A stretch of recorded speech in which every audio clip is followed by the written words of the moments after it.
ربهم ولكني أراكم قوما تجهلون ويا قوم من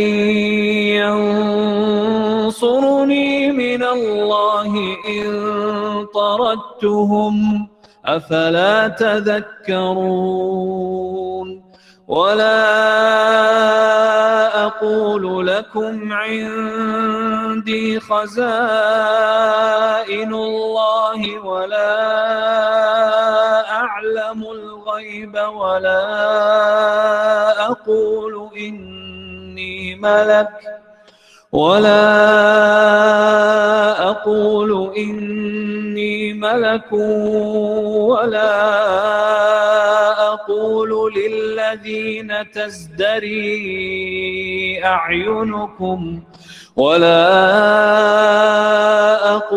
للذين تزدري أعينكم لن يؤتيهم الله خيرا الله أعلم بما في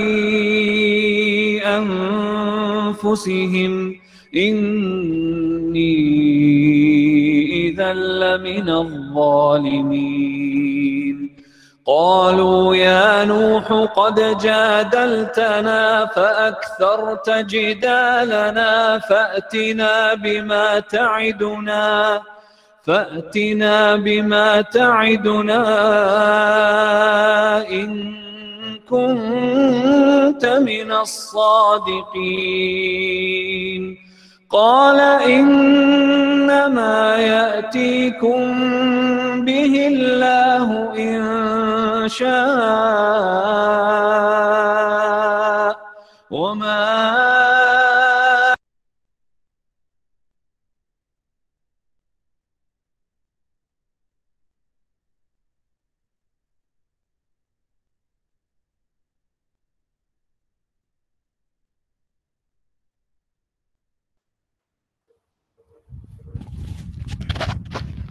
Assalamualaikum warahmatullahi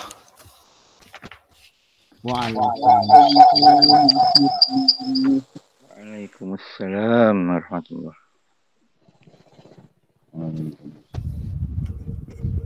Bismillahirrahmanirrahim. Alhamdulillahi rabbil alamin. Wassalatu wassalamu ala rasulillah Nabiyyina wa habibina wa syafi'ina Muhammad ibn Abdillah wa ala alihi wa ashabihi wa man ihtada bihadihi wa istanna bisunnatihi ila yaumiddin. Rabbi shrah li sadri wa yassir li amri wahlul 'uqdatam min lisani yafqahu qawli. Allahumma 'allimna ma yanfa'una wa zidna 'ilma warzuqna fahma, amma ba'd. Para jemaah yang dirahmati Allah, para pendengar, penonton di mana sahaja berada, hari ini hari Khamis 24 Muharram 1443 Hijriah bersamaan 2 September 2021 Masihi. Alhamdulillah, segala puji bagi Allah yang masih memberi rezeki kepada kita untuk bernafas di atas muka buminya, meneruskan kehidupan untuk kita mulakan pagi kita dengan sedikit petikan daripada ayat-ayatnya. Jadi hari ini kita nak sambung, belum habis lagi kisah dakwah Nabi Nuh, bagaimana dia berdialog dengan kaumnya dan dia mengajak kaumnya untuk berfikir tentang sebahagian tanda-tanda kekuasaan Allah.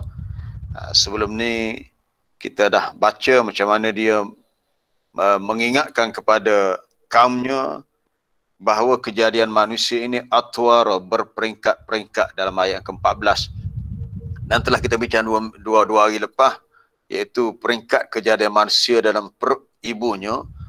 Bagaimana seorang manusia sebelum lahir ke dunia sudah ditulis oleh malaikat dia punya beberapa perkara, ajalnya, rezekinya, amalannya, adakah dia orang yang bahagia atau celaka. Kemudian semalam kita bincang tentang langit yang Allah Ta'ala ciptakan 7 petanda langit, juga perbincangan tentang bulan dan matahari kemarin. Yang kita boleh ambil tadabburnya ialah untuk sentiasa kita syukuri nikmat yang kita boleh rasa setiap hari ni. Adanya nikmat malam, nikmat siang, nikmat kita boleh bekerja dan nikmat kita boleh merasai rezeki yang Allah Ta'ala berikan untuk kita. Jadi hari ni ayat 17. Ayat 17, ayat 18 masih tentang kejadian manusia. Ini fokus kepada Nabi Adam. 2 hari lepas, waktu peringkat kejadian manusia dalam perut ibu, ini khusus untuk Nabi Adam. Sebab asal kita daripada Adam, dan Adam itu Allah Ta'ala ciptakan daripada tanah. Kemudian setelah kita hidup di dunia, sampai masanya kita akan mati. Dan oleh kerana kita berasal daripada tanah, bermula dengan Nabi Adam, maka bila mati kita dimasukkan ke dalam tanah, dalam kubur, kita dikebumikan. Kemudian bila sampai masanya kita akan dibangkitkan kembali hidup untuk alam yang lain lah, itu alam akhirat. Baik, kita baca dulu sikit. Jadi hari ini kita ambil 2 ayat sahaja. 2 ayat sahaja. A'udzu billahi minasyaitonir rajim. Wallahu anbatakum minal ardi nabata thumma yu'idukum fiha wa yukhrijukum ikhraja. Wallahu anbatakum, dan Allah telah menumbuhkan kamu, yakni hidup, dari benda-benda yang berasal dari bumi dengan pertumbuhan yang sungguh-sungguh sempurna. Summa yu'idukum fiha, kemudian dia kembalikan kamu ke dalam bumi, yakni sesudah kamu mati. Wa yukhrijukum ikhraja, dan dia mengeluarkan kamu daripadanya sesudah itu dihidupkan semula untuk dihitung amal kamu dan diberi balasan dengan pengeluaran yang sesungguh-sungguhnya. Jadi asal daripada tanah, mati masuk dalam tanah, kiamat nanti apabila ditiup sangkakala yang kedua untuk dibangkitkan, maka semua kita akan bangkit keluar daripada kubur.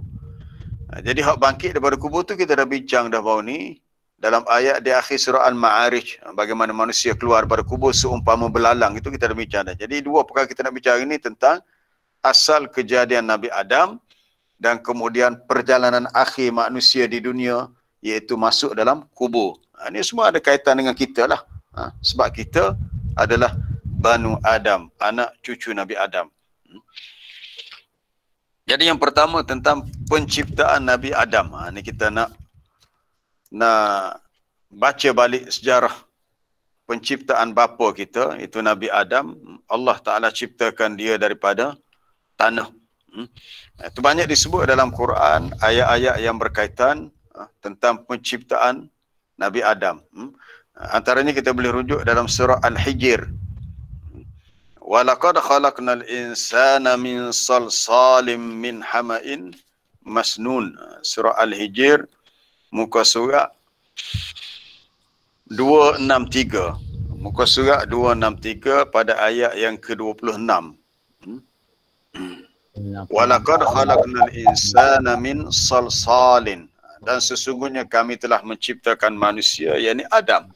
Maksud insan di sini Adam. Secara spesifiknya, secara khusus Adam. Daripada salsal. Salsal ni tanah liat yang kering. Salsal, tanah liat yang kering. Asalnya tanah liat tapi sudah kering. Dan tanah liat kering itu dia ambil min hama'im masnun, daripada tanah kental. Ni tanah yang berlumpur berseluk. Tanah ni bila, ialah kalau biasa sesiapa yang pergi ke tanah sawah, orang tanah padi, bendang, dia seluk ni dia ada bau. Bau dan warna pun tak sama. Ada yang warna muda, warna seluk yang tua hitam pun ada. Itulah asal manusia. Allah Ta'ala jadikan daripada tanah liat kering yang kental ataupun lumpur berseluk. Kita kalau tengok orang buat kerja di sawah, di bendang, dengan budak-budak yang berseluk, dengan kerbau sebagainya, tapi sekarang ni jarang nampak kerbau. Kita nampak jijik seluk, lumpur. Tapi sebenarnya itulah asal kita. Tapi itu asal. Tapi bila kita dah jadi manusia, tak ada lagi unsur lumpur tu. Yang ada pada barang kita ni adalah ada tulang, ada saraf, ada darah, ada daging. Itu asal. Sama juga dengan iblis. Iblis ni asal daripada api. Tapi bila dah jadi iblis, dah jadi jin, dia tidak lagi api sepenuhnya. Tapi bahan asalnya adalah api. Adapun kita manusia baik daripada tanah liat yang dikeringkan, asal daripada lumpur yang berbau, yang bertukar warna. Wal janna khalaqnahu min qablu min naris samum. Adapun jin, ni manakala penciptaan jin sebelum itu, maknanya sebelum diciptakan Adam, Allah Taala telah ciptakan jin lebih awal. Diciptakan jin daripada angin api yang panasnya boleh menyerap ke liang bulu roma. Panah. Maknanya angin yang api yang panas. Baik, kita nak lihat kepada penciptaan khusus untuk kisah Nabi Adam. Itu di antara yang dinyatakan dalam Quran. Kemudian dalam hadis Nabi SAW, hadis riwayat Abu Daud, matan hadis itu berbunyi, Inna Allaha khalaqa Adam.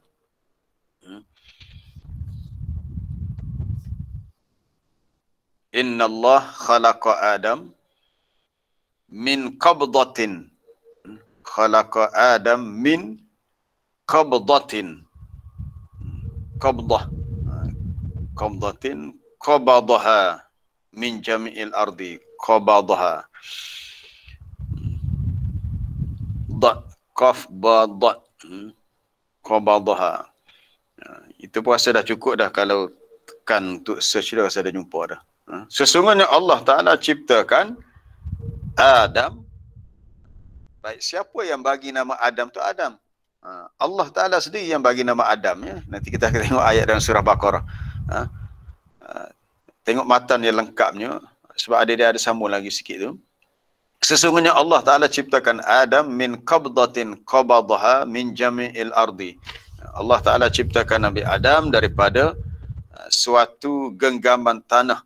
Qabdah. Qabada yakbid maknanya genggam. Maknanya satu tanah yang satu tu dah bercampur, diambil daripada semua bahagian tanah. Atas satu genggam tu ada berbagai. Maknanya ada tanah warna merah, warna putih, warna hitam, pelbagai. Sebab tu manusia, lahirnya manusia macam-macam keturunan. Ada orang yang kulit warna merah, bangsa Eropah. Ada yang warna putih, macam orang sebelah Jepun, Korea, China. Ada orang yang warna gelap, sebelah India, sebelah benua Afrika. Ada yang kulit coklat sawo matang macam kita orang di Asia Tenggara. Baik, matan kita nak habiskan dulu matan hadis tu. Sesungguhnya Allah Ta'ala ciptakan Adam daripada qabdah, satu genggaman tanah permukaan bumi yang diambil daripada jami'il ardi. Maknanya pada seluruh bumi. Seluruh jenis tanah. Atas satu genggaman tu dah dicampur. Mana atas bahasa mudah stokor. Ada stokor tanah, segenggam tanah tu ada pelbagai warna. Maka faja'a banu Adam, maka datanglah, itu muncullah keturunan anak Adam, anak dia ataupun cucu dia, ala qadaril ardi, dengan kadar tanah ada pada asal diciptakan Adam. Maka muncul daripada manusia itu al-ahmar, ada orang yang kulitnya warna merah, wal abyad, ada yang kulitnya warna putih, wal aswad, ada yang warna hitam. Kita nak kata merah, tidak merah. Putih pun tak putih juga. Hitam pun tidak juga. Mana kita? Kita duduk pada wabaina zalik, antara semua tadi. Nak kata putih taklah putih, nak kata hitam taklah hitam sangat, sebab ada yang lebih hitam daripada kita. Nak kata merah, tidak juga. Kita orang Melayu ni wabaina zalik, antara semua tadi. Itulah. Ada yang sifatnya as-sahal, mudah kira. Sahal ni mudah. Orang yang peramah, mudah berurusan. Ada yang sifat, orang tadi dari segi warna kulit, ini dari segi dia punya ciri-ciri perangai dia, kriteria. Ada orang jenis, dia punya watak dia sahal, mudah kira, mudah berurusan. Ada orang yang jenis nampak mudah sedih, wal haznu. Ada yang jenis perangai buruk, khabis. Ada yang baik. Sebab begitulah asal manusia. Maka atas kekurangan yang ada tu, seseorang tu kena usaha untuk perbaiki. Jadi genggaman tanah yang diciptakan Nabi Adam daripadanya mengandungi pelbagai warna tanah yang berbeza-beza. Jadi ada tanah warna merah, putih, hitam sebagainya. Kemudian tanah itu berbeza berubah menjadi, tanah yang berbeza itu berubah menjadi gen-gen yang sangat kecil. Kalau dalam bahasa sains dipanggil genetik. Genetik kan. Kalau siapa yang belajar sains, dalam sel benih lelaki perempuan tu dia ada kromosom yang mewakili setiap genetik Maha Suci Allah. Benda yang sangat kecil. Tetapi itulah sehingga kalau dalam sistem perubatan sekarang ni boleh diketahui genetik dengan mengambil apa-apa sampel daripada badan seseorang yang disebut dengan dikaji dia punya DNA dia tu. Ada istilah sains DNA, nak kaji DNA, adakah dia ni ada kaitan dengan orang ni, dia sebut genetiknya. Kemudian lahirlah zuriat keturunan yang berbeza warna kulit.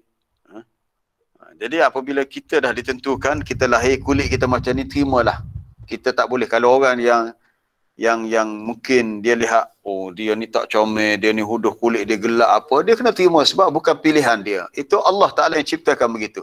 Adapun orang yang diberi kelebihan kulit dia putih, cantik, merah, gebu, licin, lemung, jangan pula dia rasa bangga sebab itu ketentuan Allah. Jadi terimalah seadanya. Okey, terimalah seadanya. Jadi sebenarnya sifat warna-warni yang ada pada tanah itulah yang menjadi punca kepada manusia lahir ke dunia, ada macam-macam warna. Jadi sebenarnya kepelbagaian warna ni di antara tanda kekuasaan Allah. Sama ada warna pada muka bumi, warna pada pelangi. Hari hujan, biasa lepas hujan kita tengok ada pelangi, pun ada warna sebab warna matahari. Semalam kita dah bincang tajuk bab matahari. Matahari ada 7 warna. Warna utama warna putih. Ada 7 warna. Allah Ta'ala ciptakan warna. Dan kita manusia pun begitu juga. Baik. Kita rujuk ayat dalam surah Ar-Rum. Antara tanda kekuasaan Allah itu kepelbagaian warna kulit yang ada pada manusia. Itu muka surah 406 pada ayat yang ke-22. Wallahu wa min ayatihi 406 ayat 22. Wa min ayatihi khalqus samawati wal ardi wa ikhtilafu alsinatikum wa alwanikum. Di antara tanda-tanda yang membuktikan kekuasaan Allah dan kebijaksanaannya ialah adanya kejadian langit dan bumi. Yang kedua, perbezaan bahasa kamu. Ni bahasa-bahasa ni bukan manusia reka cipta sendiri. Kita lahir ke dunia dah cakap bahasa Melayu. Bahasa Melayu macam-macam juga. Bahasa Melayu Kelantan lain, bahasa Melayu Terengganu lain pula. Bahasa orang Kedah lain pula. Mereka cakap tak sama dengan kita, dia tak sama lah. Kita kecek cara Kelantan gini pula. Itu wakhtilafu alsinatikum, tak sama bahasa. Lagi jauh kita pergi lain pula bahasanya. Dan juga berbezanya wa alwanikum, warna kulit kamu. Itu maknanya seawal Allah Ta'ala ciptakan Nabi Adam, antara perkara yang kita boleh tadabbur di sini, ya Allah, begini ya warna kulit aku. Maka kita insaf sebab kita ni berasal daripada tanah yang setiap hari kita pijak atas tanah yang kita pijak itulah asal kita. Dan pelbagai warna pula yang terhasil. Itu di antara tanda kekuasaan Allah, bahasa yang berbeza, warna kulit yang berbeza. Kemudian dalam ayat surah Fatir juga ada kaitan dengan warna. Hidup kita ni kalau satu warna, alhamdulillah Allah Ta'ala ciptakan alam dunia ni tidak dalam bentuk black and white. Siapa masih ingat zaman 70-an lah, zaman sekala saya sekolah rendah dulu, television dia tak ada TV color dulu, TV black and white, hitam dan putih ya. Hidup pun tak ceria, tengok TV pun tak semangat sebab hitam putih. Sekarang ni TV Masya Allah, dengan TV HD, dengan gambar sangat jelas. Lepas tu warna-warni pula. Baik, surah Fatir muka surah 437. Ayat ni nak beritahu warna-warna ni mari mana. Mari mana, datang daripada mana. Kita lihat pada ayat 20. Ayat 27. Alam tara anna Allah anzala minas sama'i ma'a. Tidakkah engkau lihat bagaimana Allah, bahawa Allah dialah yang menurunkan air dari langit, air hujan. Lalu dengan sebab air hujan itulah fa akhrajna bihi thamaratim mukhtalifan alwanuha. Kami keluarkan berbagai jenis buah-buahan. Masya Allah. Buah-buahan yang berlainan jenis dan rupanya. Mukhtalifan, berlainan, alwan. Warna dia pun berbeza, rasa pun tak sama. Tapi semuanya daripada air yang sama, air hujan. Tapi hasilnya tak sama. Datang daripada air hujan tapi terhasil tak sama. Itu buah-buahan, warna lain, rasa pun lain. Buah rambutan lain dengan buah tembikai. Apa dia, durian lain pula dengan buah pauh. Buah mangga lain. Warna lain, rasa lain. Itu nikmat untuk kita. Kalaulah kita rasa satu nikmat tu satu rasa je. Contohnya rasa manis saja. Tapi kalau pelbagai rasa ada, masam pun ada, manis pun ada apa dia, masam-masam sikit, pelbagai, maka akan terasalah, oh sedapnya masakan ini. Wa minal jibali judadun bidun wa humrun mukhtalifun alwanuha wa gharabi busud. Dan daripada bukit bukau. Bukit bukau ni atas muka bumi lah. Gunung ganang bukit bukau ada yang mempunyai jalur-jalur serta lorong-lorong putih. Judadun bidun. Lorong-lorong bid, putih, abyad. Bid tu dia jamak daripada baida.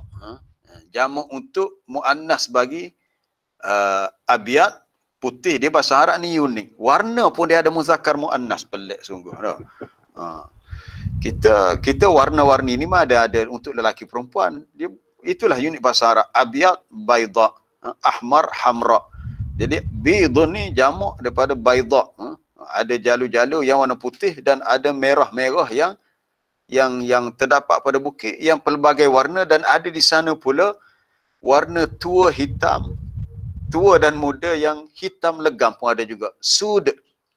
Sud tu daripada sauda, aswad tukar kepada muannas jadi sauda, jamak dia sudun. Ni warna-warna ni kena ngaji khusus pula. Kadang-kadang kita pun tak ingat bila nak guna untuk jamak dia kena tukar kepada sud, bid, putih untuk jamak dan bentuk muannas, hitam dan bentuk jamak untuk. Yang pentingnya Allah Taala nak beritahu alam dunia yang kita diami sekarang ni adalah dunia yang penuh dengan warna-warni. Jadi itulah sebabnya bila lahirnya keturunan manusia, anak-anak cucu Nabi Adam ni pun begitu juga warna-warni. Jadi sangatlah tidak patut bila ada manusia yang dia buat satu dasar di negara dia. Kalau tak silap di Afrika Selatan, ia disebut dengan dasar apartheid, membezakan manusia berdasarkan warna kulit. Ingat lagi ada seorang kawan masa belajar di Madinah, dia asal daripada South Africa, tak ingat Cape Town ke mana asal dia. Tapi dia orang kahwin dengan Malaysia. Asal sekarang menetap di Malaysia. Dia cerita dia ni kulit dia putih sikit. Dia ni keturunan keberapa dah. Tapi dia ada daripada datuk dia dulu ada keturunan Melayu juga. Pun sama-sama penjajah dulu ada keturunan Melayu dan buang jauh sampai ke South Africa, Afrika Selatan. Jadi di sana ada pelbagai warna kulit lah. Yang tak tahulah, mungkin akta tu dah tak ada sampai sekarang ni. Kemudian kita nak sambung lagi tentang kejadian Nabi Adam. Apabila Allah Ta'ala ciptakan Nabi Adam daripada tin, tanah yang bercampur dengan air. Apabila siap diciptakan, iaitu tanah yang asalnya kotor lah, tanah seluk lumpur tadi, bercampur dengan air, kemudian menjadi tanah liat. Dalam surah Sad ayat 71, "Idz qala rabbuka lil malaikati inni khaliqun basharam min tin." Ingatlah ketika Tuhanmu berkata kepada malaikat, sesungguhnya aku hendak menciptakan manusia itu Adam daripada tin, daripada tanah. Daripada tanah, ayat 71. Tin ni tanah hak bercampur dengan air. Adapun dalam surah Al-Hijr yang kita baca tadi, salsal, tu hak selepas tu dah lah, selepas tanah liat itu sudah dikeringkan. Seumpama kal-fakhar, dalam surah Ar-Rahman pula disebut seperti al-fakhar, seperti tembikar. Sesungguhnya aku hendak menciptakan manusia itu Adam daripada tanah. Jadi apabila setelah sempurna kejadian manusia, ditiupkan roh hingga dia hidup. Kemudian dalam ayat lain pula, dalam ayat ayat 14 surah Ar-Rahman, khalaqal insana min salsalin kal fakhar. Allah Ta'ala ciptakan manusia, muka surat berapa tu? Muka surat 531. Ayat yang ke-14. Allah Ta'ala ciptakan manusia daripada salsal, daripada tanah liat kering seperti tembikar. Fakhar, tembikar ni maknanya bekas yang dibuat dengan tanah liat. Bekas, makan bekas labu sayung ke sebagainya, itu tembikar. Sesuatu objek bentuk macam bekas pasu. Rasa di Kelantan ni tak tahu, tapi kalau mungkin di Selangor, di Perak, rasa ada tempat pembuatan tembikar. Bukan tembikai, tembikai itu buah tembikai, tembikar dengan ar akhirnya. Tembikar ni bekas yang dibuat dengan tanah liat. Jadi biasanya bekas tu dia berongga, dia kosong dalam tu. Bila kering, kita ketuk dia dengan mungkin dengan hujung kita punya jari kita, dia akan bunyi klung klung klung. Klung klung klung tu lah sesuatu yang ada ruang dalamnya. Disebut dengan fakhar. Itu tembikar, banyak gambar tembikar tu. Ini tembikar ni kalau sesiapa ada di rumah, kalau biasanya orang isi air lah. Kalau ada air, kita buang dulu air tu. Bila bekas tu kosong, kita ketuk dia. Klung klung klung bunyi. Dia ada bunyi dia. Itu semua ni di antara hasil-hasil yang dibuat daripada tanah sebenarnya. Kreatif manusia, ambil tanah, campur air, akhirnya tu. Jadi inilah sebenarnya asal kita tak boleh bayangkan macam mana Allah Ta'ala ciptakan Nabi Adam, macam ni lah. Seperti tembikar. Jadi sebelum ditiupkan roh, Allah Ta'ala biarkan beberapa tempoh Adam dalam bentuk patung tadi. Dia bentuk lembaga manusia itu Adam sebelum ditiupkan roh. Jadi masa itulah Iblis mari, dia pun tengok, dia pun tahu, dia pun punya manusia ni adalah satu makhluk yang ada kelemahan. Baik, antara rumusan yang kita boleh ambil tentang proses kejadian Nabi Adam, iaitu pertama diciptakan daripada tanah yang kotor, tanah bersiluk berlumpur. Kemudian tanah yang kotor itu bertukar menjadi tanah liat. Tanah liat, tanah yang lebih kental, lebih pejar lagi. Kemudian proses yang ketiga, bila dah kuat, kukuh, kental, barulah dibentuk manusia dengan apa yang Allah Ta'ala kendaki, iaitu disebut laqad khalaqnal insana fi ahsani taqwim. Sesungguhnya kami telah ciptakan manusia dalam sebaik-baik kejadian, dan sebaik-baik bentuk dan rupa, ataupun maknanya daripada atasnya kepala, kaki, tangan dan seluruh anggota lain itu dalam sebaik-baik kejadian. Kemudian akhir sekali bila sudah sempurna, lalu dah ditiupkan roh. Ditiupkan roh. Dalam ayat pertama surah Al-Insan, hal ata 'alal insani hinum minad dahr lam yakun syai'an mazkura. Surah Al-Insan ni di akhir juzuk yang ke-29, muka surat 578. Ini pun ada kaitan dengan Nabi Adam dan awal penciptaan manusia. Hal ata 'alal insan, Allah Ta'ala bertanya, tidakkah sudah datang kepada manusia satu ketika daripada masa, bukankah telah berlalu kepada manusia satu ketika daripada masa yang beredar, sedangkan manusia ketika itu masih belum wujud dan tidak menjadi sesuatu benda yang disebut mengapa kaum musyrikin itu ingkar hari akhirat. Ada tafsir yang menyebut insan ini merujuk kepada Nabi Adam. Sebelum Allah Ta'ala tiupkan roh kepada Adam, ia adalah sesuatu yang lam yakun syai'an mazkura, tak disebut. Maksud tak disebut, tak ada nama lagi bagi dia. Jadi apabila ditiupkan roh, ada pendapat yang mengatakan Adam pun bersin, lalu dia bertasbih, Allah Ta'ala memanggilnya ya Adam. Lalu tahulah dia bawa namanya Adam. Lalu diperintahkan seterusnya masuk ke dalam syurga dan diberi segala nikmat termasuk pakaian dan juga makanan. Baik, di mana Adam itu diciptakan? Tak sebut tadi. Di mana lokasi semasa Allah Ta'ala ciptakan Nabi Adam? Dalam buku tulisan Syekh Dr.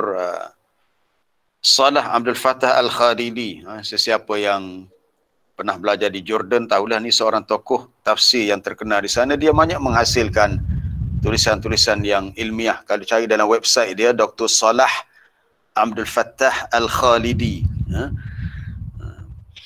Antara buku dia tentang Sirah Adam. Sirah Adam itu cerita awal Nabi Adam. Menarik apabila dalam buku tu dia tulis tentang Sirah Adam. Antara yang dia sebut ialah, dia kata semasa Adam diciptakan, pembentukannya, proses pembentukannya berlaku di syurga, tempat di mana Allah Ta'ala ciptakan Adam. Sebelum dibentuk patung lembaga tubuh badan Adam itu, tempatnya di syurga.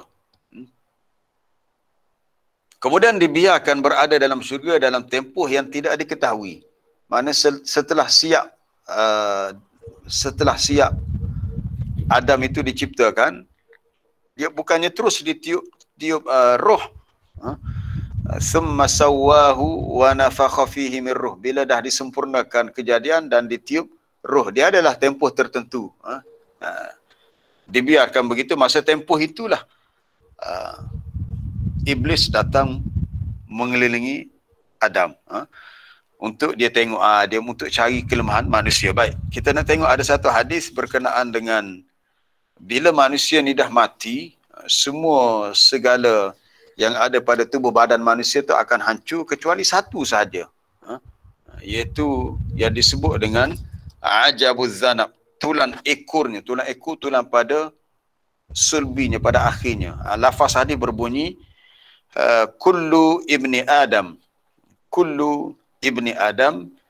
ya'kuluhu turab illa ajbaz zanab. Kullu ibnu Adam ya'kuluhu turab. Setiap anak Adam bila dah mati akan dimakan oleh tanah. Maknanya akan hancur. Sebab kita asal daripada tanah, nanti kita akan dimakan oleh tanah. Kecuali satu bahagian sahaja, ajabuz zanab. Ajabu anjimba az-zanab. Kalau baca az-zambun, dosa sebab dia ada kaitan. Bila kita buat dosa, seolah-olah seperti ada ekor pula pada kita.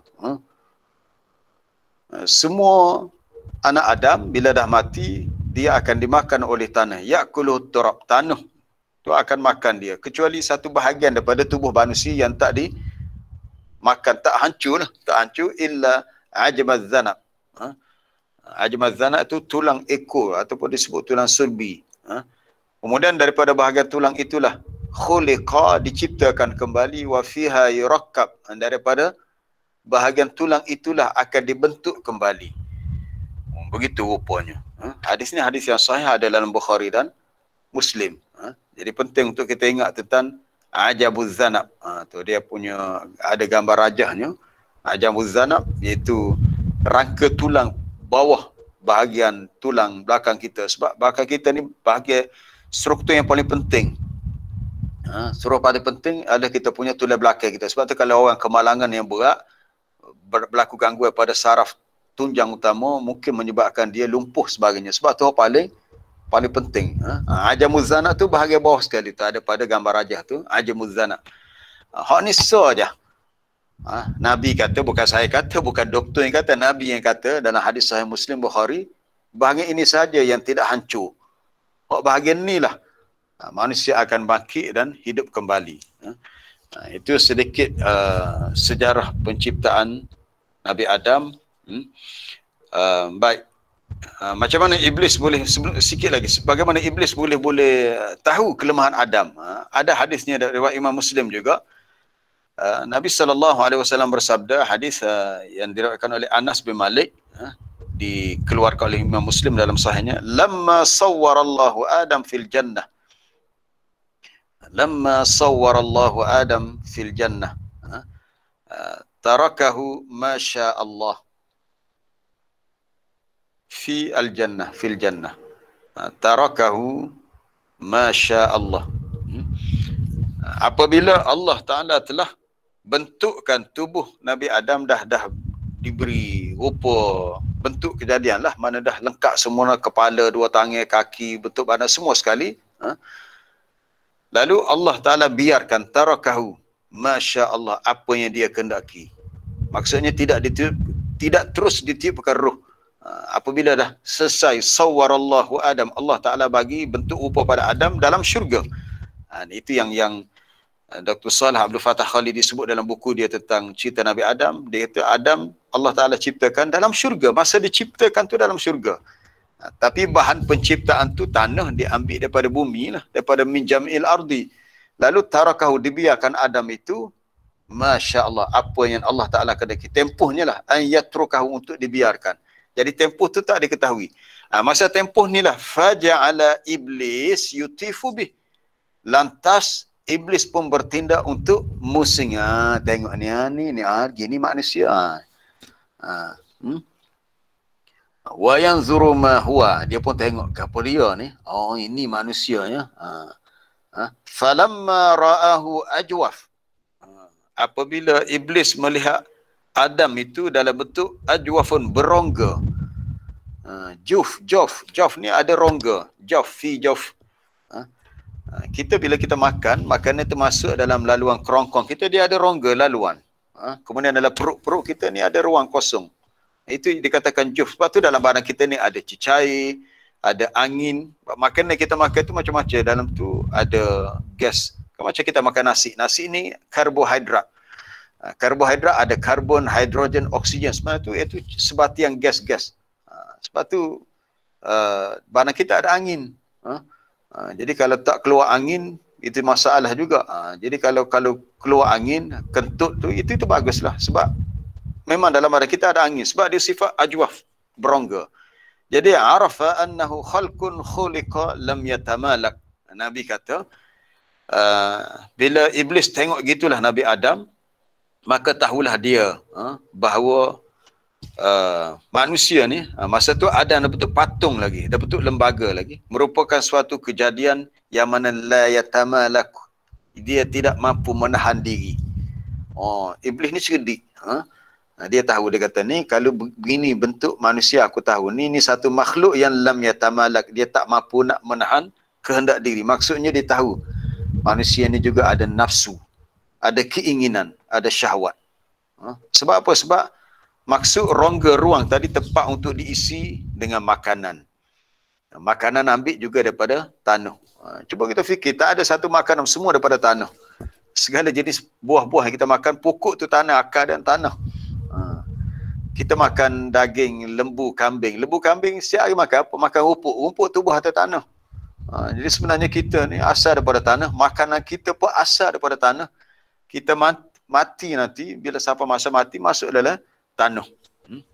Baik, cukup setakat tu untuk cerita Nabi Adam. Kita nak tengok ayat berikutnya, apabila kita mati.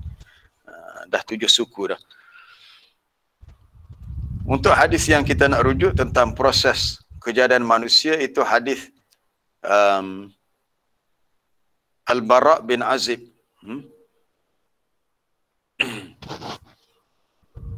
Innal 'abda al-mu'min, innal 'abda al-mu'min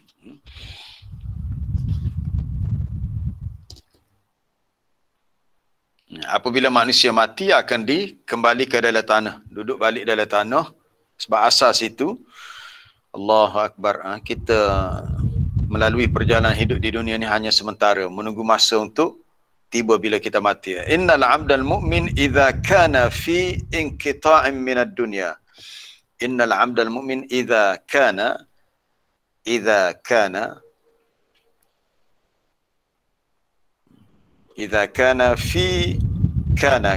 fi inqita' minad dunya wa iqbalin minal akhirah. Okey, rasa dah cukup dah. Kalau search dia dah jumpa dah, rasanya makan dah. Sesungguhnya seorang hamba yang mukmin apabila dia berada di penghujung dunia, kita nak dah terputus masa dia nak mati dah, ataupun dah nak meninggal dunia. Innal 'abdal mu'min idza kana fi inqita' minad dunya. Tengok lagi bawah tu, mungkin ada lagi rasanya.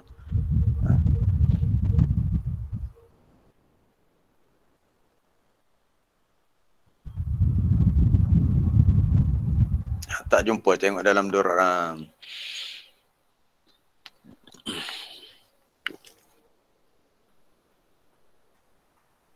Mungkin sebab tadi tak masukkan hamzah pada alif tadi. Inqita'in, okey, inqita'in terus, inqita'in minad dunya wa iqbalin minal akhirah.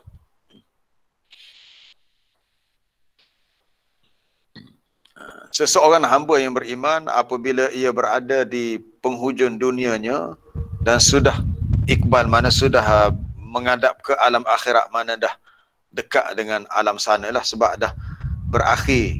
Kehidupan di dunia ni dah berakhir. Ini proses yang kita akan lalui, semua kita akan lalui. Kita nak mengelak daripada kematian, nak elak daripada tak nak mati, tak boleh, kita semua akan mati. Hadis ini daripada seorang sahabat yang meriwayatkannya, namanya Al-Bara' bin Azib. Panjang, hadis ini panjang. Bagi kita tengok daripada awal lagi. Kata Al-Bara' bin Azib, kharajna ma'a Rasulillah sallallahu alaihi wasallam fa dzakara mislahu ila an qala.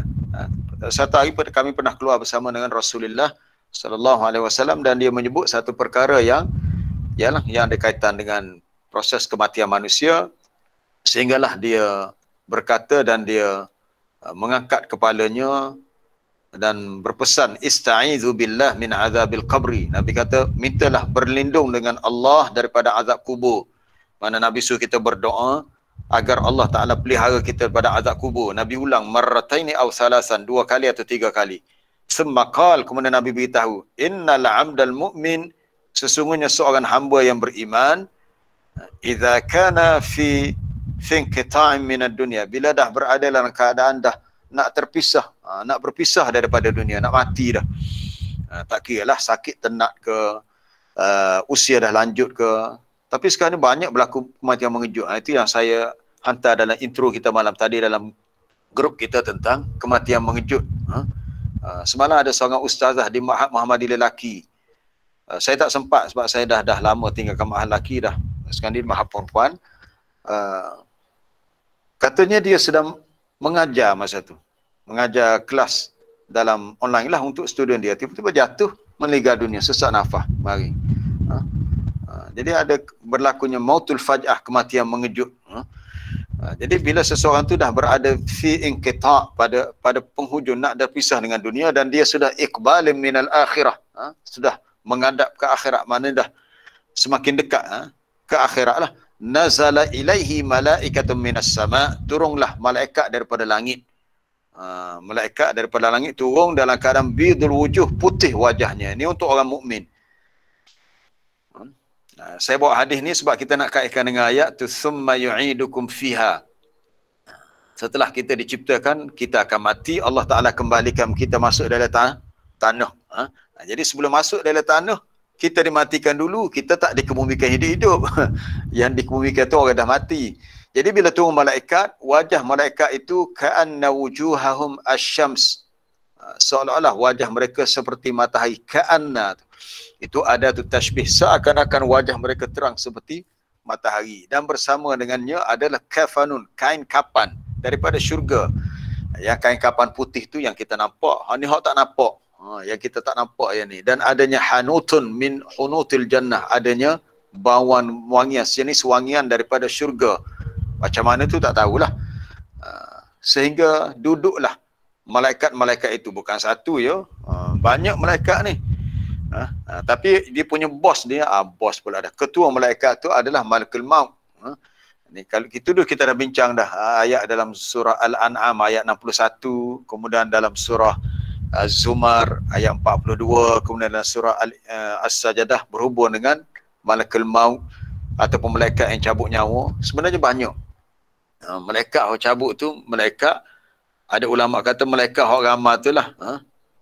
Tawaffat hurusuluna tu rujuk dalam ayat 61 surah Al-An'am. Bila dimatikan oleh malaikat ni, lalu diserahkan roh tu kepada Malakul Maut. Itu kalau dalam surah Al-An'am ayat 61. Dia ada kaitan juga dengan apa yang Nabi sebut dalam hadis Al-Bara' bin Azib ni.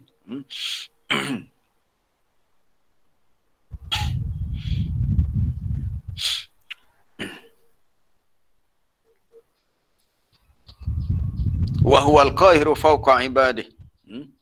Tengok situ. Pada ayat 61, wa huwal qahiru fawqa ibadih. Muka surat 135 Muka surat 135. Bukan 132, 135. Wa huwal qahiru fawqa ibadih. Dialah Allah yang berkuasa ke atas hamba-Nya dan Dia menghantar kepada kamu hafazah. Hafazah ni malaikat-malaikat pengawal yang jaga untuk tulis amalan kita. Malaikat hafazah jaga kita. Tapi secara khususnya disebut raqib atid. Dan sehingga apabila datangnya kematian, hatta idza jaa ahadakumul maut, bila dah nak mati, lalu manusia itu tawaffat hurusuluna, dia dimatikan oleh utusan-utusan kami. Perhatikan kalimah rusuluna, bukannya rasuluna, rusuluna jamak tu. Maknanya yang mematikan seorang manusia itu adalah ramai malaikat, banyak malaikat. Dimatikan oleh utusan-utusan kami malaikat. Sedangkan malaikat itu wahum la yufarritun, tidak cuai dalam menjalankan tugas. Maksud tak cuai, kalau dah ditentukan mati pada hari itulah mati. Pada pukul tu lah. Dia tak timbul malaikat tu tersilap. Maaflah aku salah ambil nyawa, sepatutnya mu kena mati petai hari bukan pagi ni. Malaikat pun bos mulanya, tak berlaku. Wahum la yufarritun. Kesilapan itu tak berlaku pada malaikat. Jadi kita nak ambil syahid sini, rusulna tu banyak malaikat. Baik, kembali kepada hadis tadi. Sebab tu dalam hadis ni Nabi sebut hatta yajlisu. Siapa yang belajar bahasa Arab tahulah yajlisu. Asalnya yajlisuna, dah bila masuk hatta adatun nasbi dia kena hazaf nun. Jadi hatta yajlisu minhu mad dan basar. Sehingga semua malaikat tadi duduk, banyaknya punya malaikat duduk dengan sejauh pandangan mata. Sayup mata melihat, banyak malaikat. Thumma yaji'u, kemudian lepas tu datanglah Malakul Maut. Dalam hadis ini Nabi tak sebut Israel. Kita ni sahur orang Melayu, malaikat cabut nyawa Israel. Tak ada. Tak ada nama tu dalam hadis yang sahih, tak ada dalam Quran. Dalam Quran hanya sebut kul yatawaffakum malakul mautil ladzi wukila bikum. Dalam hadis sahih Muslim pun sebut summa yaji'u malakul maut. Jadi datang daripada mana nama Israel tu? Datang daripada riwayat Israiliyat. Israiliyat daripada Ahlul Kitab. Siap buat lagu nak orang kita dulu. Bila Israel datang memanggil. Itu lagu-lagu lama orkestra raya dulu. Cuba tukar. Bila Malakul Maut. Tak sedap, tak jadilah. Lari dah. Dia kena kekal asal juga. Israel juga. Tapi hak betulnya bukan Israel. Hak betulnya Malakul Maut. Summa yaji'u Malakul Maut. Kemudian datanglah Malakul Maut alaihi salam. Summa yajlis, kemudian duduklah. Siapa duduk? Malakul Maut duduk. Kalau kita faham hadis ni, kita pun nampak begini proses kematian kita. Malakul Maut duduk dekat kepala si mati dan dia berkata, ayyatuhan nafsut tayyibah, wahai jiwa yang baik, jiwa yang mukmin, ukhruji ila maghfiratin minallahi wa ridwan, keluarlah kamu untuk mendapatkan keampunan Allah dan keredaannya. Lalu Nabi beritahu, qala fatakhruju, keluarlah dia, fatasilu kama tasilul al-qatrah min fi as-siqa, maka keluarlah dia mengalir. Tasil ni sala yasilu mengalir, sebagaimana mengalirnya titisan air daripada mulut sikok ni bekas air. Min fi itu mana fam, daripada mulut bekas air ni bila kita tuang, macam kita tuang air dalam teko tu, dalam bekas dalam jak tu, mudah yang mengeluar.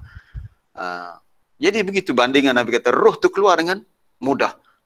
Lalu fayakhuzha, diambil oleh malakul maut, dan apabila ia mengambilnya, lalu dia tidak membiarkannya di tangannya sekelip mata pun, sehingga diserahkan kepada malaikat yang lainlah untuk dibawanya. Lalu terus diletakkan roh tadi dalam fil kafan.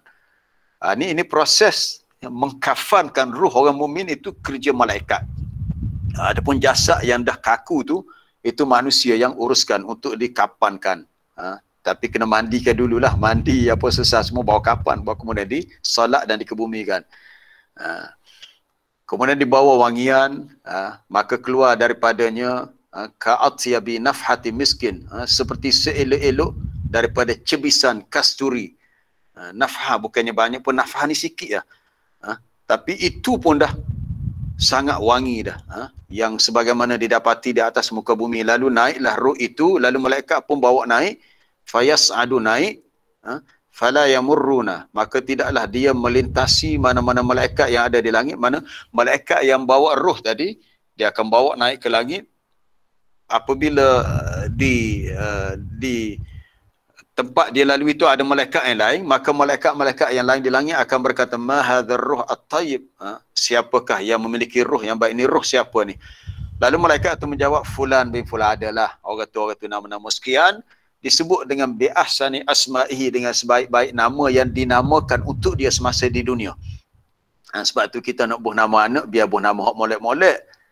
Nama hak molek tu nama yang apa dia, membawa pengertian yang elok lah. Tidak nama yang tak molek. Sebab di akhir hayat nanti, di akhir hayat pula, selepas kita mati nanti, nama itulah yang digunakan untuk disebut. Lalu malaikat yang tahu, tak ada pula malaikat tu tak tahu, dia tahulah. Nanti pula ada yang tanya, Ustaz, dalam hadis ni Nabi kata malaikat beritahu kepada malaikat di langit, disebut bi'ahsani asma'i, dengan sebaik-baik namanya. Masa mana pula malaikat dia tengok IC si mati tu, kad pengenalan dia, tahu nama dia. Ini bukan kerja kita, jangan duk fikir pelik-pelik. Ni alam gaib, jangan fikir. Dia tahulah. Maka dia boleh sebut nama si mati dengan sebaik-baik nama yang yusammunahu biha fid dunya, yang dinamakan ia semasa di dunia. Sehinggalah sampai ke mana, hatta yantahu biha ila sama'id dunya, hingga sampai ke langit dunia. Langit dunia ni langit yang paling dekat dengan bumi. Lalu fayustaftahun, lalu diminta untuk dibuka. Buka apa? Buka pintu langit. Kita pun dah belajar sebelum ni, langit ni ada pintu.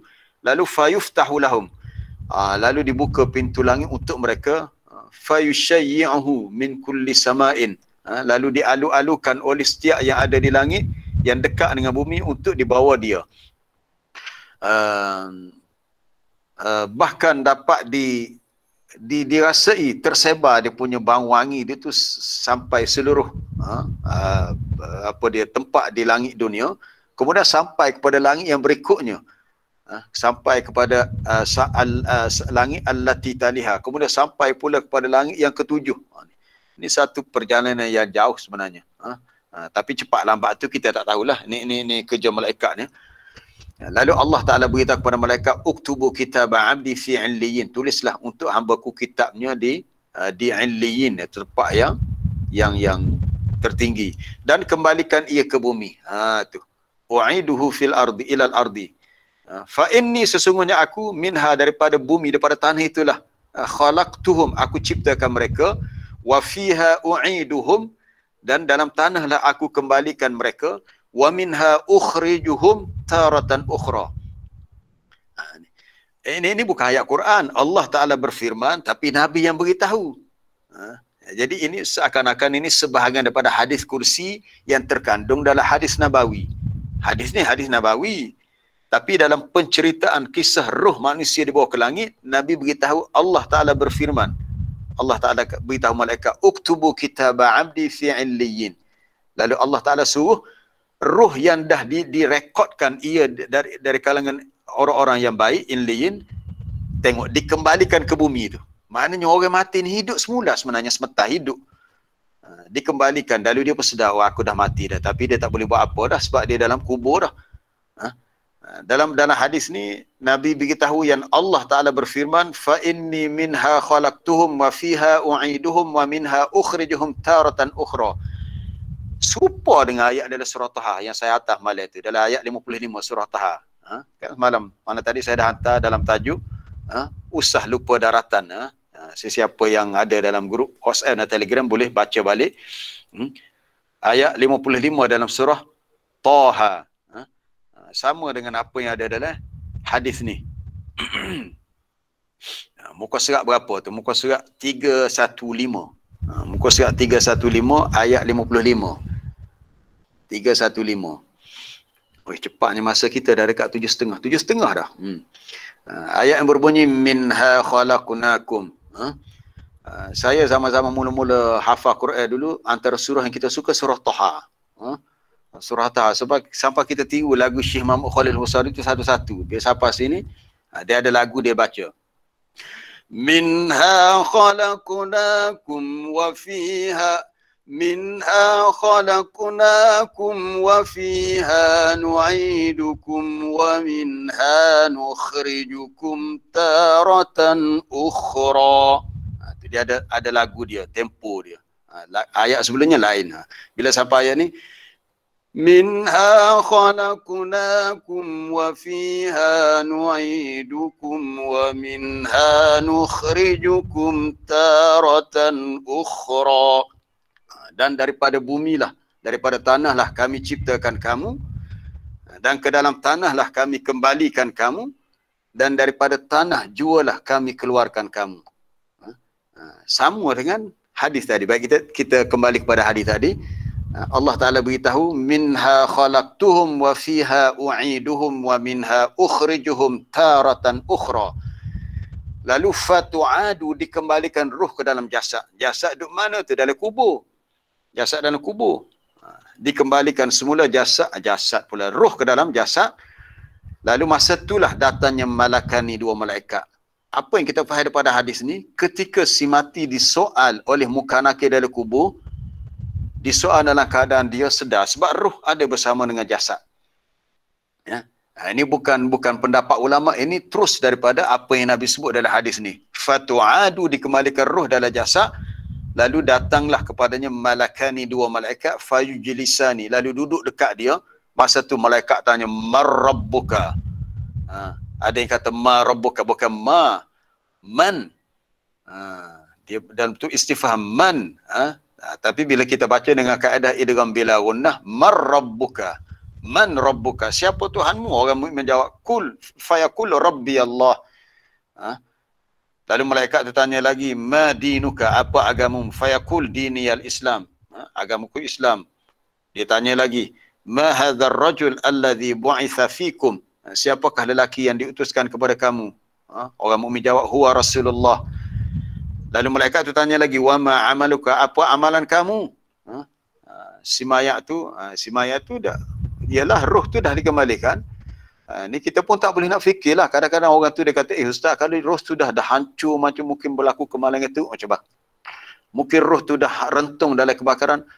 Itu urusan Allah, kita tak tahu. Ni Nabi sebut begitu.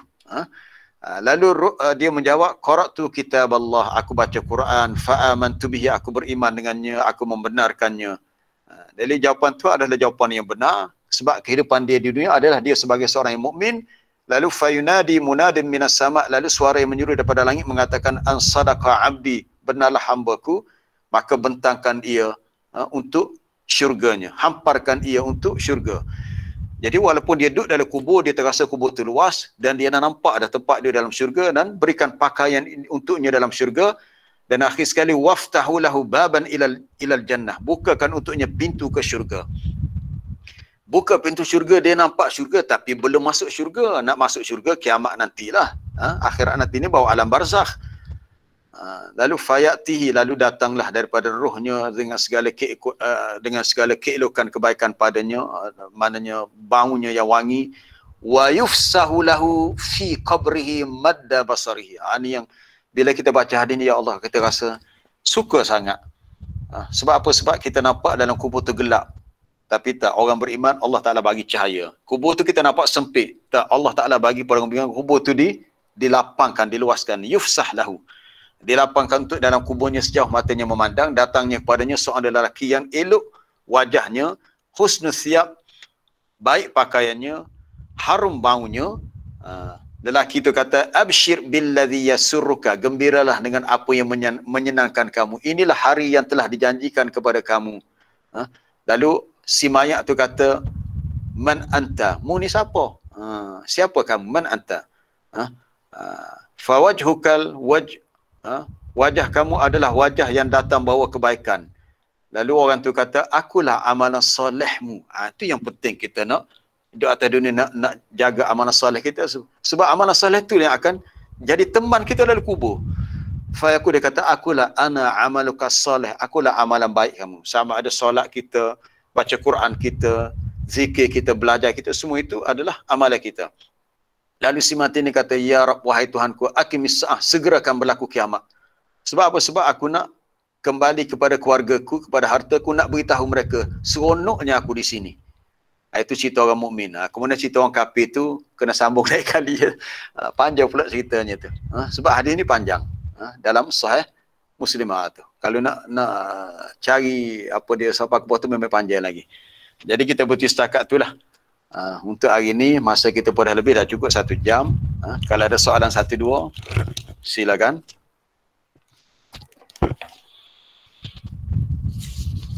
Kalau tak ada soalan lagi baik. Ada soalan bertulis ni, sekejap nak tengok. Merujuk kepada iblis tu Ustaz, cerdik tapi bongkak, betul? Melihat kejadian Adam sebelum Tirus. Asalnya adakah iblis ini cuma sepasang? Kemudian itu tak diketahui tu tentang sifat berpasangan bagi iblis tu tak diketahui. Tapi memang iblis berpasangan. Tapi secara asalnya tak ada dalil yang kita boleh rujuk. Cuma dalam Quran hanya beritahu jin, bapa jin itu al-jan, asalnya diciptakan daripada min naris samum, daripada api yang sangat panas. Tapi betul lah dia keturunan dia pun ada syaitan jantan, syaitan betina, jin. Asalnya jin. Kemudian iblis tu merujuk kepada jin. Dan jin ni satu makhluk yang memang ada sejak dulu lagi. Yang masyhurnya kalau kita baca dalam sejarah zaman Nabi Sulaiman. Sebab Nabi Sulaiman ni dia boleh kawal atau boleh kontrol jin. Jadi asal kejadian dia itu saya tak pasti sebab kita tak jumpa dalil yang khusus daripada Quran hadis. Tapi dia memang hidup secara berpasangan juga, beranak pinak juga. Sebab itulah Nabi ajar doa kita nak masuk tandas kan, Allahumma inni a'udzubika minal khubusi wal khaba'is. Kita berlindung dengan Allah daripada kejahatan syaitan jantan, syaitan betina. Baik, itu sahaja soalan bertulis ya. Kalau ada soalan bisa. Salah ya cikgu. Ni ayat wa minal jibali judadun bidun. Ya. Baik, kalau kita tengok law ni lah, judak ni lagu mana Ustaz? Jika ada garis-garis kau jalan-jalan lagu mana? Kita nak tengok di sekali law ni. Keadaan law ni. Wallahu alam Ustaz. Dia sifat judadun, garis-garis jalan-jalan pada bukit bukan semua tempat ada. Ada satu tempat saya jumpa gambar di negara China. Tak ingat di wilayah mana. Tu dah jumpa gambar dia. Ni yang dimasukkan judadun ni. Jalur-jalur tu nampak. Tapi tak ada di Malaysia lah. Ini memang sangat menakjubkan tu kalau yang warna-warni, subhanallah. Yang khumrun, subhanallah, macam dicat oleh manusia pula bukit tu. Dengan pelbagai warna, warna hijau, ada warna purple, ada warna merah, ada warna kuning, ada, subhanallah, ini yang asal Allah Ta'ala ciptakan. Tapi tak ada di negara kita lah. Itulah, itu jawapan bagi soalan cikgu tadi ada dalam gambar tu. Okay, Assalamualaikum Ustaz. Ya, salam. Siapa ni? Okay. Cikgu Amran. Ya, saya. Dari segi penciptaan manusia lah, sebagaimana kita tahu fi ahsani taqwim kan? Ya. Sebaik-baik kejadian. Cuma nak pasti sebaik-baik kejadian ni adakah manusia ni lebih baik pada malaikat atau dan jin sendirilah, Allah Alam. Baik, dari sudut fizikal manusia paling baik. Manusia paling baik dari sudut fizikal ni luar lah. Sebab manusia daripada tanah, kemudian ada 2 tangan, kaki. Malaikat cuma Allah Ta'ala beritahu malaikat ni dia ada sayap. Dia ada sayap. Dia pun boleh dia boleh melihat, mendengar, boleh bercakap. Yang membezakan kita dengan malaikat ialah kita tak boleh bertukar rupa jadi malaikat, tapi malaikat boleh bertukar rupa jadi manusia. Banyak kali malaikat Jibril datang jumpa Nabi, dia mari dengan rupa yang sangat baik, sangat elok. Antaranya seperti sahabat kata, seperti rupa seorang lelaki nama Dihyatul Kalb. Dihyah ni seorang sahabat yang sangat tampan, sangat handsome. Dan biasa bila Jibril mari, rupa pun dia sama dengan Dihyah. Jadi malaikat ni dia ada sayap. Jadi kalau nak tengok dari sudut perkataan ahsani taqwim, itu merujuk kepada bentuk fizikal manusia, tapi tak dinafikan juga dua-dua sekali lah. Dalaman, luaran, fizikal dan juga ruh. Manusia ni adalah tu ada hadis yang sebut, biasa Jibril mari dengan fi surah Dihyatil Kalbi. Dihyah ni seorang sahabat yang sangat baik rupanya. Maknanya malaikat Jibril dia boleh bertukar rupa jadi seorang manusia. Tapi manusia nak tukar rupa jadi malaikat tak boleh. Oh, kita kalau jadi malaikat kan, boleh cakap terbang kita sebab malaikat ada sayap. Malaikat ada sayap. Kita lihat dalam ayat pertama surah Fatir. Alhamdulillahi fatiris samawati wal ard, ja'ilil malaikati rusulan uli ajnihah. Muka surat berapa tu? Muka surat 434. Tapi adakah bermakna bila ada sayap dikatakan malaikat ni fi ahsani taqwim? Tak. Sayap tu salah satu ciri yang ada pada malaikat. Cuma bila ulama membandingkan mana yang lebih mulia, manusia atau malaikat, pendapat yang rajih mengatakan manusia lebih mulia, sebab manusia kalau jadi baik dia terpaksa bermujahadah lawan godaan syaitan dan lawan nafsu dia. Malaikat dia baik sebab asal dia baik dah. Dia tak ada nafsu. Malaikat ni satu makhluk yang tak ada syahwat, tak ada nafsu. Jadi kalau dia memang jenis taat kepada Allah, memang asal dia begitu. Adapun manusia ni dia ada kontradiksi antara unsur baik, unsur jahat dalam diri dia. Baik, ayat pertama surah Fatih, Allah Ta'ala beritahu dialah menciptakan langit dan bumi. Dia menjadikan malaikat sebagai utusan-utusan yang memiliki sayap. Malaikat ni dia ada ajnihah sayap.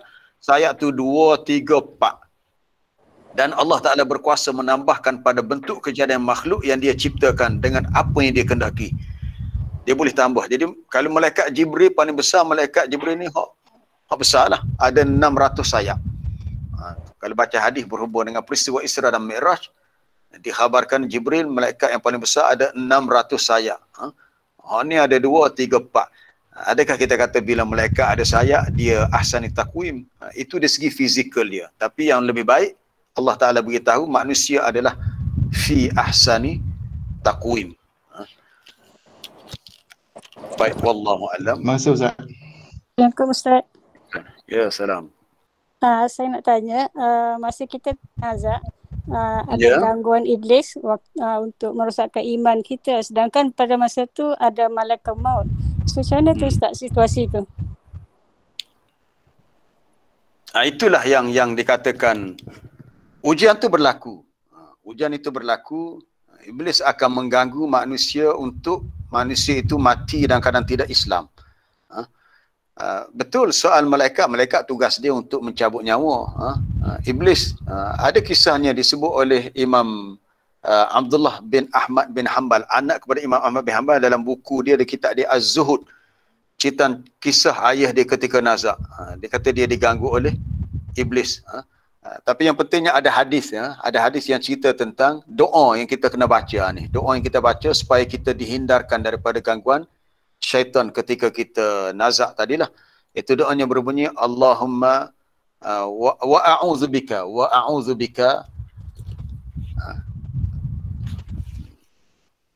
memang gangguan itu berlaku. Gangguan berlaku walaupun ada malaikat, gangguan itu berlaku, dan semoga Allah Ta'ala jaga kita daripada dikalahkan oleh syaitan tadi. Ataupun wa a'udzubika min an yatakhabbatani. min an yatakhabbatani asyaitanu 'indal maut. Aku berlindung denganmu ya Allah supaya aku tidak diganggu kacau oleh syaitan. Yatakhabbat ni mana dia datang untuk menimbulkan huru-hara ke apa, kacau bilau supaya kita jadi, sebab kita dalam sakarat ni kemabukan. Min an yatakhabbatani asyaitan indal maut. Ni salah satu doa yang ada package dia. Kita minta berlindung dengan Allah daripada minat taraddi, mati kerana jatuh daripada tempat yang tinggi. Kita minta berlindung daripada mati minal gharq, mati tenggelam dalam air lemas, harak daripada terbakar, wal haram, mati kerana ada pada ketuaan, berlindung daripada menjadi terlalu tua hingga nyayuk. Dan satu lagi, wa a'udzubika min an yatakhabbatani asyaitan 'indal maut. Aku berlindung denganmu ya Allah supaya tidak diganggu kacau oleh syaitan ketika saat kematian. Saat kematian. Jadi hadis ni bila Nabi ajar doa ni menunjukkan memang berlaku. Gangguan syaitan ketika nak mati berlaku. So kita kena sentiasa amalkan doa ni. Amalkan, minta Allah Ta'ala selamatkan kita. Antara lainnya, wa a'udzubika an amuta fi sabilika mudbira wa a'udzubika an amuta ladira. Aku berlindung denganmu ya Allah supaya aku tidak mati di jalanmu dalam keadaan lari ke belakang. Maksudnya orang yang keluar berperang, bila berdepan dengan musuh, tiba-tiba dia lari. Bila lari dia terkena senjata musuh, mati dalam keadaan lari daripada medan perang. Na'udzubillah, minta jauh. Ataupun satu lagi, berlindung supaya tidak mati ladira. Ladira mana disengat ataupun sengat lah. Ladira macam sengat ular ke, kalajengking ke, itu pun kita minta jauh. Tapi kita nak fokus ni tentang minta berlindung supaya tidak diganggu kacau oleh syaitan atau kita kena mati. Wallahu'alam. Terima kasih Ustaz. Ya, sama-sama. Jadi rasanya kita berhenti setakat ni. InsyaAllah kita sambung lain kali dengan ayat yang lain. Berbincang masih tentang kisah dakwah Nabi Nuh alaihissalam. Begitu menarik dia punya susun atur dakwah dia. Kalau kita boleh perincikan satu persatu topik yang ada dalam surah Nuh untuk kita tadabbur. Jadi bila kita faham betul-betul jalan cerita dari satu ayat, barulah timbulnya rasa penghayatan. Itu yang Allah Ta'ala kendaki. Afala yatadabbarunal Quran. Adakah mereka tidak mentadabbur Al-Quran? Itu untuk mereka faham. Jadi kalau setakat kita baca tak faham, dia akan tak timbul seanak tadabbur untuk menghayati dan memahami, merenungi apa di sebaliknya. Subhanakallah bihamdika asyhadu an la ilaha illa anta astaghfiruka wa atubu ilaik. Wa sallallahu wa sallama ala nabiyyina Muhammad wa ala alihi wa sahbihi ajma'in. Assalamualaikum warahmatullahi wabarakatuh. Waalaikumsalam warahmatullahi wabarakatuh. Jazakallahu khairan.